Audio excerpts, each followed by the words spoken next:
Allez, on démarre, messieurs. Jingle, Riolo. Il n'y a pas besoin d'avoir les moyens pour bien jouer. Bah, L'OM, il joue super bien, il régale tout le monde. Connard, va. Eh oui. Alors, Daniel, tu voulais démarrer sur le leader de la Ligue 1, à savoir le Paris Saint-Germain. Nous t'écoutons. Oui, je voulais démarrer sur le PSG. J'ai l'impression que c'est de plus en plus difficile de dire qu'on s'ennuie quand on regarde le PSG.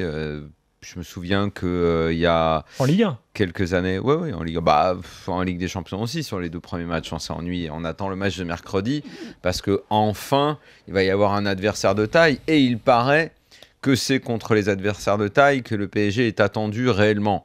Donc en gros, le PSG a investi énormément de moyens pour ne jouer que 5 matchs dans l'année, grosso modo, puisque le reste du temps, ils jouent en marchant, ils sont tellement plus forts que les autres qu'il faut s'en contenter. J'ai du mal avec ça, je n'y arrive pas. C'est vrai que notre championnat n'offre pas de résistance, Paris n'y peut rien.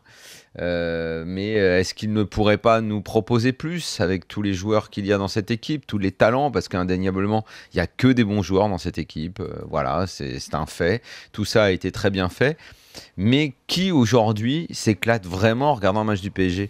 Même si on prend la saison dernière, il faut compter les matchs sur les doigts d'une main pour s'être véritablement éclaté. Il y a eu les matchs contre Chelsea. Après, il faut chercher, gratter à droite à gauche. Parfois, il y a eu des cartons sur la fin de saison, c'est vrai. Là, on s'est un peu régalé. Là, les 6-0, il y a eu Lille, Guingamp. Là, mais c'est pas assez, quoi. Je sais pas, le match à Bastia, on s'ennuie. Le match d'avant, on s'ennuie. Cette année, on a vu un bout de match bien contre Monaco. J'arriverai même pas à citer les autres. Et globalement, ouais, je m'ennuie. Et ouais, c'est un boring PSG. On est en train de s'habituer à ça. Et à un moment, c'était dit par la plupart des suiveurs, des observateurs du foot. Aujourd'hui, j'ai l'impression qu'on s'est complètement habitué à ça. Qu'il n'y a plus de critique, qu'il n'y a presque plus le droit à la critique, sinon les supporters du PSG les plus extrêmes vous agressent en disant « Ouais, mais ils gèrent, ils en ont sous le pied. » Ouais, mais la gestion, je m'en fous, quoi. Est-ce qu'on n'est pas en droit d'attendre plus de ce PSG? On n'a pas le droit d'être exigeant?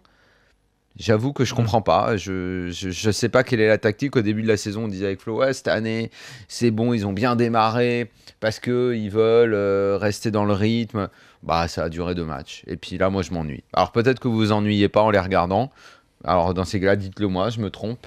Je sais pas, est-ce qu'il y a des gens qui peuvent nous appeler, vous deux, Flo, toi, si vous vous ennuyez pas, bientôt ça n'a plus aucun intérêt de regarder les matchs du PSG, on s'ennuie. En fait, il y a une double lecture pour moi. C'est-à-dire qu'en termes de résultats, ok, c'est-à-dire que bon, de façon à peu près mécanique, le PSG gagne. Donc là-dessus, c'est vrai qu'il n'y a pas de suspense et en ça, c'est chiant. Mais malgré tout, tu trouves quand même toujours un petit truc à manger. C'est-à-dire un coup, tu as Di Maria qui déboule, un autre coup, tu as 2-3 gestes techniques de Pastore. Alors, tu vas me dire, ok, c'est les amuse-gueules. Ça peut sembler... Mais bon, il y a quand même toujours un... il y a quand même toujours un petit truc. Donc c'est comme si toi, tu te faisais une série de soirées, tu étais invité chez les génial, potes, hein. Et en fait, il n'y avait que des cacahuètes et des chips. Non, c'est pas ça. Au bout d'un moment, t'as pas envie d'être invité à un bon dîner, à bien t'éclater avec des amis, faire la fête, boire un peu de champagne, régaler. C'est comme si tu vas au théâtre et que... tu fais que la première partie. Tu connais la fin de la pièce, non. Mais tu sais que... C'est même pas ça. Il y a des bons acteurs. Laisse-moi finir. Tu connais la fin de la pièce, mais comme il y a des bons acteurs, il va y avoir 2-3 fulgurances qui vont te perdre quand même. 2-3 répliques. Et on va se contenter de ça tout le temps. Alors, évidemment, c'est à défaut. Hein. Mais aujourd'hui, le PSG, pour moi, c'est ça. Donc, c'est pas totalement négatif. Et on se contente. Pas totalement boring. Il manquerait pas que je... Non, c'est pas négatif, le mot, c'est boring. Ah, bah, boring, c'est l'ennui. C'est pas full boring. Moi, je m'ennuie. Je m'ennuie vraiment.